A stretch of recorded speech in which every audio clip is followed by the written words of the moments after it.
Hey guys, this is Real Appalachia with Shane. And Melody. And we're on the road today. No, we're not on the road, are we? No, obviously not. We can't lie on this, can we? No.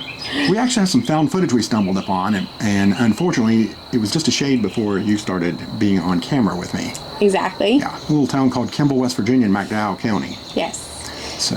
And we know you guys love seeing McDowell County, so we wanted to show it to you, even if you don't get to see my beautiful face on the traveling videos. Well, it'll be on the intro and outro, so that'll be okay. Exactly. And if you can suffer through me for a couple of minutes, it's not a very long one. But no, Kimball's got a lot of history, and so we felt like it's just a dot on the map, and if you're coming out of Welch, you might pass it and not even know you went through it. Yeah. But there's so much history there, we felt like we needed to really stop and pay attention to Kimball, so that's why we wanted to do this video. Yes. It's important to us, right? Yes.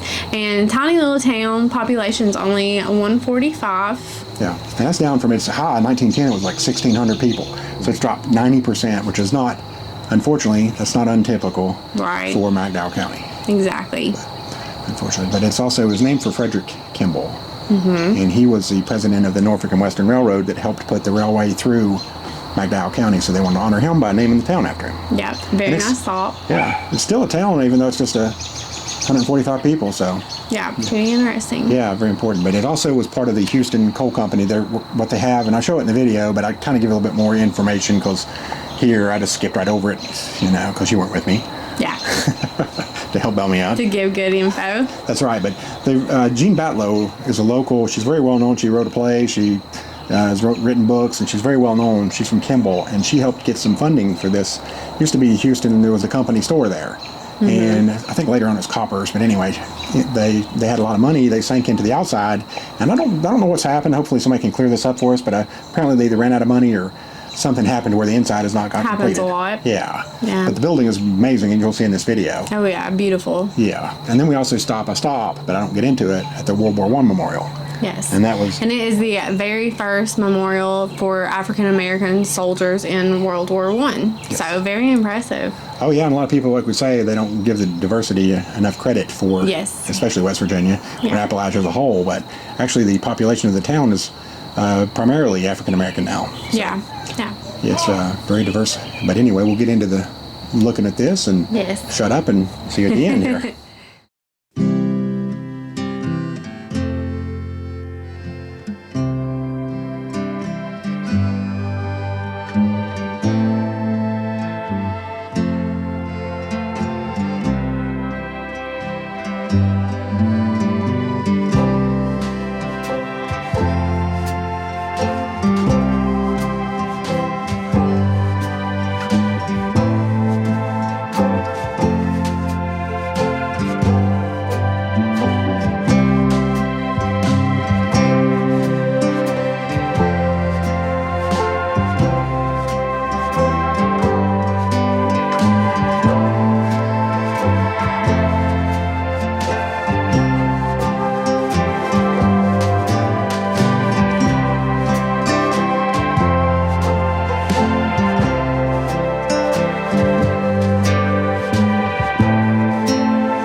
And here is one of the depressing sights you can see, and that's an old shopping center that's been abandoned. And this used to be a Walmart in Kimball, West Virginia. And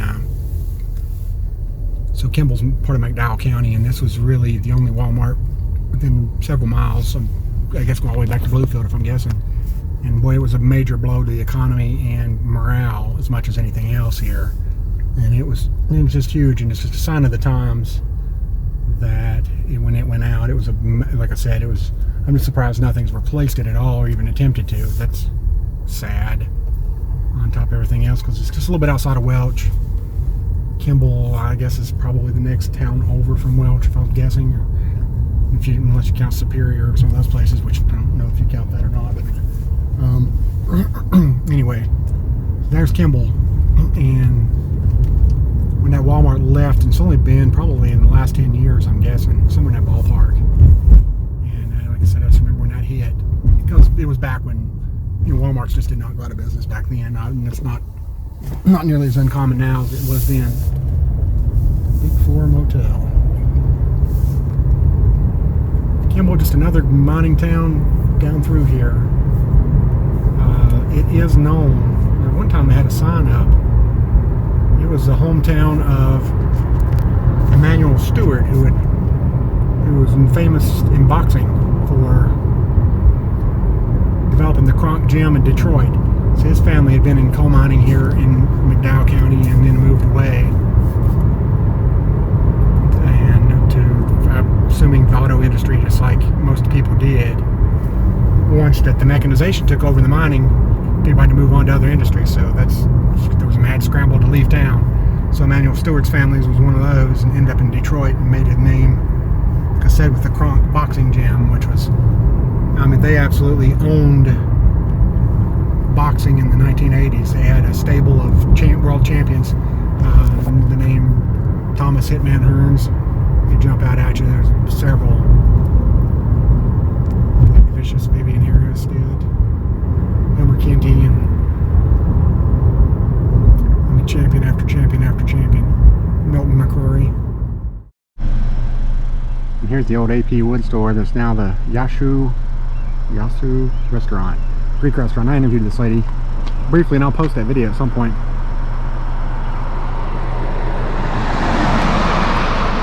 Just a couple of years ago. Looks like they're closed, but I think it's just a day. I think that they're still open for business. It used to be a grocery store.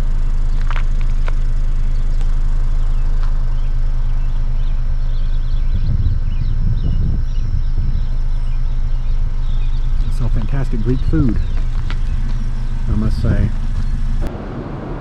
Okay, here was a closer look at the Yazoo Restaurant sign. I wanted to walk over here. I love the grapes on and the columns. So prior to being the Yazoo Restaurant, it was known as the AP Wood Grocery up until 1947. On February 7th of that year, it was bought by a couple of Greek American families. They changed the name to the West Virginia Grocery, but of course this was permanently etched in. So that business stuck around until 2001, then it closed down due to massive flooding, and it reopened February 7th of 2003 as the Yazoo Restaurant, as the daughter, Marcella Giannotto, opened it up. So as I mentioned before, there was quite a bit of flooding in this area, and the one that was massive in 2001 really wiped out a lot of the commercial area. That's why you see a lot of vacant spots in between buildings here.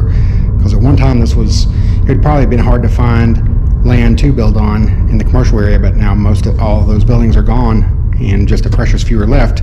One of which I'm going to show you right now, and it is, speaking of the word precious, this is such a wonderful building to still remain, so I'll hop out here and tell you a little bit more about it. Here's the World War I memorial dedicated to African American soldiers.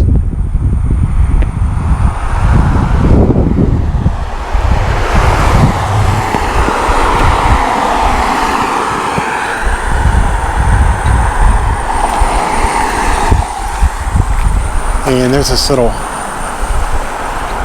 railroad tunnel. I miraculously got a shot of that 2 or 3 years ago when the train came through. I'll add that part right here actually. That way you can enjoy it too. Why not?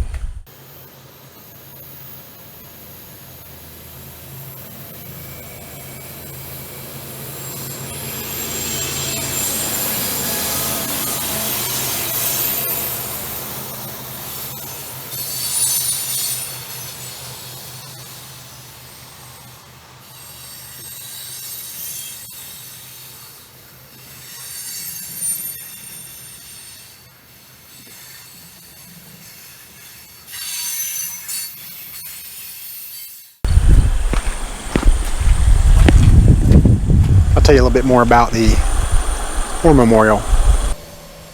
So the memorial was designed by Hassel T. Hicks, a local architect who also designed the Coal House in Williamson, West Virginia, as well as the Clinch Valley Hospital in Richlands, where yours truly, Shane Simmons, was born. So that's pretty neat, I thought.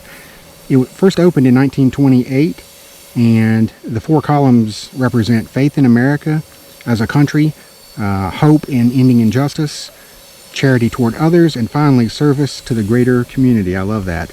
So, Cab Calloway once famously appeared here, of Minnie the Moocher fame. So while we're on the rich history of the African American community here in Kimball, there was also once an African American hospital At the time, it was one of the largest in the entire country. It was called the Henrietta Dismukes Hospital and Nurses Home, and it was privately owned by Dr. Henry Dodford Dismukes. I hope I'm saying that last name right. It's Dismukes. He was an African-American physician and surgeon who opened this hospital in 1930 and named it for his mother, of course, Henrietta. It served until 1932 when it closed due to some major financial problems, somewhat brought about by a bad deal made with the Bluefield Sanitarium that ended up going to court. And in fact, it was a huge lawsuit for a African-American owned business against white-owned business at the time. So Dr. Dismukes won a very reduced amount. He sued it for $150,000 and ended up getting maybe $4,000 at the end. So that financial problems combined with also the Great Depression, of course, put a quick end, unfortunately, to the Henrietta Dismukes Hospital, but it's still part of the history here. It actually had 50 beds and housed 5 nurses, so it was pretty large. And unfortunately, again, that building burned down. It was once an apartment complex. So here's a look at the former Houston Colliers company store. Also was later owned by Coppers and became one of their stores. So it's here in Carswell, which is adjacent to Kimball. And again, they've got a grant to do the outside, fixed it up, and the inside, if you look in it, it does not have much going on yet. So I don't know what happened with the funding. I know local author, playwright, I think she was once a teacher too, Jean Batlow, who's regionally certainly famous, has been heavily involved in trying to get this thing refurbished.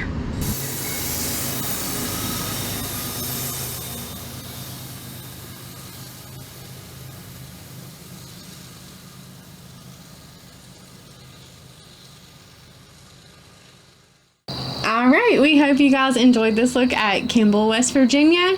We did leave out one little interesting fact that we want to share with you guys. Yeah, and that was the Kimball mine disaster that happened in July of 1919.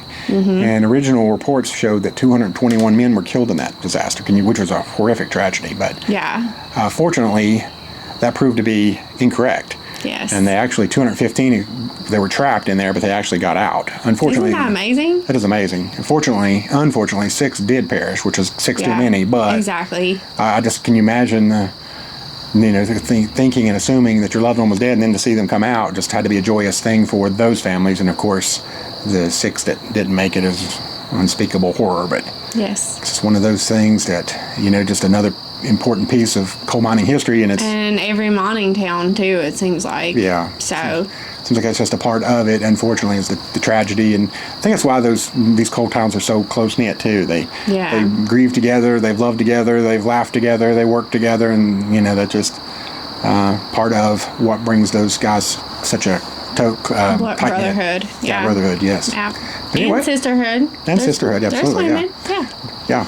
Not back then, but nowadays, yes. They're outlawed back in, we'll get into that in another video.